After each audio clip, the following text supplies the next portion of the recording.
Welcome back. On RealCopStoriesVideos.com, we have 358 cop stories. Look them up. They're fun. Vice, narcotics, gang, 7 to 10, 12 minutes depending on content. Goofy stuff, a lot of gross warnings. Some I still can't forget in Vice. People in restrooms doing weird things and smells and stuff. Oh my gosh. So look them up. They're really a lot of fun. And attached to that is that we've done 146 answers and questions. So ask me a question and I'll answer you directly. Then I'll put it on tape. So when you ask me a question, please ask me. I'm always looking for more questions. rsbcopstories@gmail.com and I'll answer you. Okay. So now we have a new topic and here's the new question. Were you ever interviewed by Internal Affairs? Ha! Ha! Ha! Ha! Okay. I'm laughing, but I'm laughing badly. Okay. Internal Affairs is an interesting unit. It's all sergeants. We think there's hundreds of them, but there's not that many of them. But their primary objective is to, because you got to remember, if there's a low-level problem, like say an officer missed a radio call, or he failed to sign out a police car, or he, something that's minor, the division sergeants will handle it. They usually have, each division has usually 2 or 3 sergeants that handle internal affairs. They're not in internal affairs, but they're sergeants or investigators. What they do is they go out and interview witnesses, and they, like say the officer said the F word, or something like that. Or something. That's something that's what they call low-level stuff, okay? And you get reprimand or you grab the arm and you dislocate somebody's shoulder, which happens. They have, if the person complains, they have to do an investigation. And then they determine, the captain determines, he gets the initial sheet. The division captain determines whether it's going to go to internal affairs, which is the big boys, or it's going to stay in the division. And most of them, I'd say 95% stay in the division because they're all minor stuff. Even when you get in a fight and you kick somebody in the testicles or you dislocate a shoulder, which I've done all that. The guy makes a complaint. Well, that's fine. I mean, they have a right to complain. They're a citizen. You pay their salary. You pay my salary. And the investigation comes out, and it usually comes out, again, there's a big, thick rule book that we go by. Do by the book. They call it doing it by the book. The department and the city will back you. So if you do everything in here, the guy took a swing at you, you took him down, and taking him down, you use certain department-approved maneuvers, grasps. It's all covered. It's fine. Comes back nothing. Comes back. The captain gets it back to him. He reads it, and that's it. Never goes any farther. Once in a while, you get it back to the employee. You get a reprimand, which is basically just not even a slap on the wrist. Just don't do it again, or we use caution. But most of the time, it comes back nothing because it's not. I don't say it's nothing. It's something to the civilian. Obviously, he got a little lesson in law enforcement, but practical-wise, liability-wise, it's all covered. Everything's covered. You're in that book. That book has what tie to wear. Everything's in there. Okay, wrist locks, choke outs, everything. So that's trying to give you a whole picture of what internal affairs comes from. Now, I'd say probably, maybe even not even 5%. Again, these numbers I'm just guessing. Very small percentage of complaints from the public goes to internal affairs. Now, anytime anybody wants us to make a complaint, they don't have to go to the division of where the officer works. Internal affairs is in the yellow pages, for crying out loud. Right? You can call internal affairs and say this officer so-and-so beat me, and he'll ask you what's the name, if you don't know the name of the officer, where did it happen? He's trying to figure out what jurisdiction and then what division is involved. Okay, he needs to figure that out. A lot of people call and they say I got beat up, and it turns out it was the sheriff's department, or it's the marshals, or it's not our department. So he'd like to have he needs a name and a number. Usually they have a number because if you get arrested, the officer's number and everything is right here. So they find out, and even though internal affairs may get the complaint, it doesn't necessarily mean they're going to handle it. If they get a low-level complaint, then it goes right back to the prime directive. He'll call the captain, send it to him, and the captain will look at it and say, "This is to be handled by our own division," because internal affairs wants to be there for really important things. Like they had several huge investigations against officers that were breaking the law, officers that were robbing, officers that were doing scams on boats and registration fees and basically larceny. And they had officers that were bookmaking officers. I told you one of my stories that were accepting or arresting bookmakers that really weren't taking horse action, but they just wanted an arrest. You can't be doing that. You had another officer that's caused a big scandal where he was stealing narcotics out of the evidence locker. That's stuff that's nasty. I want internal affairs to investigate those people and get them out of here. Okay. Unlike the lawyer profession where they can just let them do whatever they want and nobody cares. Police officers, when we have the highest rating from the public as to trust, you want the bad ones out. And you've over the years now lately, last few years, you've seen officers that have shot innocent people. Yes, they should not be doing that. You should be, shooting and choking and beating in a professional and lawful manner.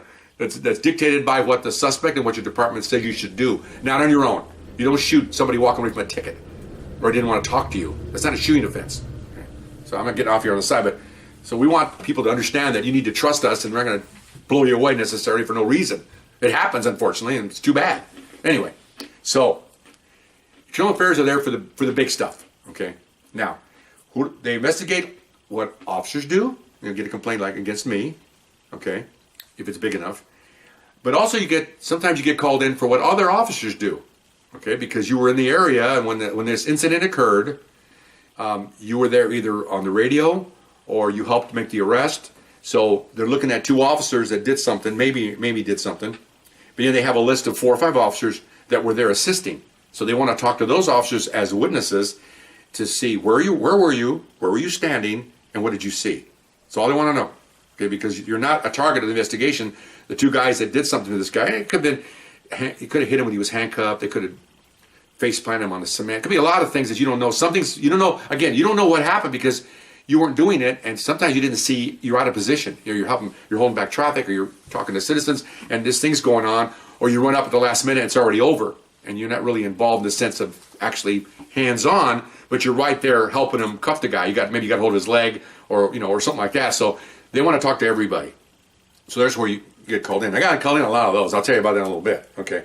So me personally, internal affairs. I'm trying to remember last night and this morning. Wrote down a bunch of them here, so bear with me. I'm looking these up. Okay. The first one I can recall was when we transported a DUI, and he wound up, when we got to the jail, he was dead. Okay. It's one of my realcopstoriesvideos.com story. Okay.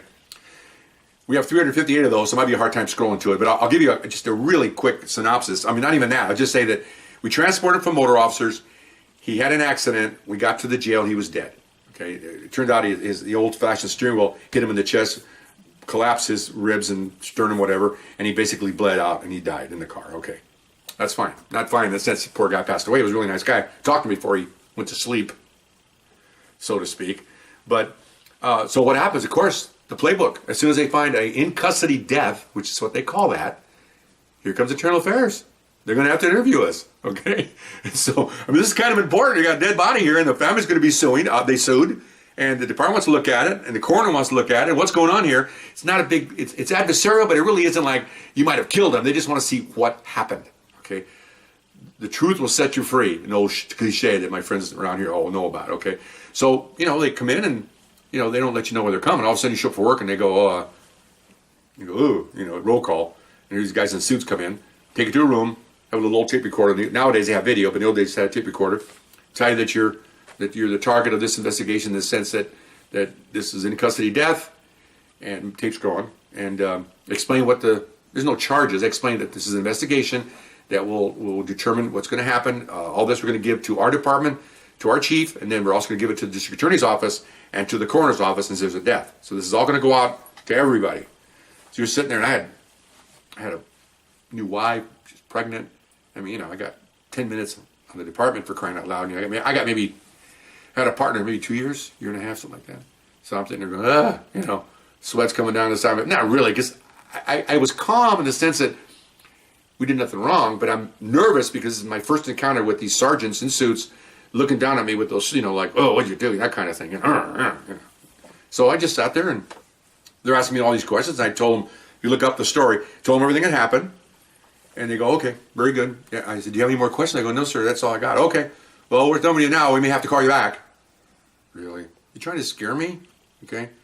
First of all, I'm fearful for my wife and an unborn child, but you're not going to scare me, okay? Marine Corps, Vietnam vet. I've dodged more bullets than you guys ever will. So just do your job and shut the hell up. Can you imagine? I'm a young guy thinking that, going, okay, well, that turns out that was pretty good. I get on later on this thing. That kind of thinking comes in pretty handy later on. Okay, but anyway, so then of course what happens is, your partner's waiting at, in the sergeant's in the roll call room, and you're done. They bring him in there and they talk to him, and they want to see what kind of difference they got in stories and all that. And a lot of officers will get together before the internal affairs gets to them to get their stories right. Not in the sense they're lying. They just want to make sure there's some certain things they don't looks like it's a big thing and it's not a big thing. Like lots of things like, well, not on this one because obviously the body was in the car. But if there's a fight, the internal affairs will say, Well, how far were you from the police car? Well, I was like right next to it. And they'll ask your partner, oh, we were 10 feet away. So it's all like perspective of, it's not that simple, but it is that simple, where they're trying to disrupt you. And then they'll say, oh, you said it was this call. They're trying to make it like it's a trial, but they're trying to be adversarial, which it works sometimes. But, 99% of the time, the officers just want to tell them what happened because you're not trying to hide anything. You don't conspire to, unlike the news will tell you, you don't get in that police car and drive out of that police parking lot and say, okay, who can we shoot today? Who can we kill today? Who can we beat today? Who can we lie about today? No. You go out, you just do your job, you write tickets, you go to family disputes. Something happens, you just deal with it, and then afterwards you have to say, well, okay, well, where were we? And you have to discuss what happened because you want to make sure it comes out correctly, that you did nothing wrong, and that you're trying to do the best you can. Okay? And now they're showing all these police shooting videos coming out, a lot of them. Cameras, and they're showing in actual chasing and shooting. And our chief that just retired gave me a really good statement. I'm getting offline here on Channel 5 News before he left. He says, they asked him about those tapes being released now. I think it was in 75 days, something like that, the city council or police commission. He says, well, I just hope the public is ready to see what they're going to see because it's not pretty. People have guns. People are shooting at my officers. People are running. People are shooting at citizens. And you're going to see officers shooting them. If the public can accept that, fine. We're not trying to hide anything.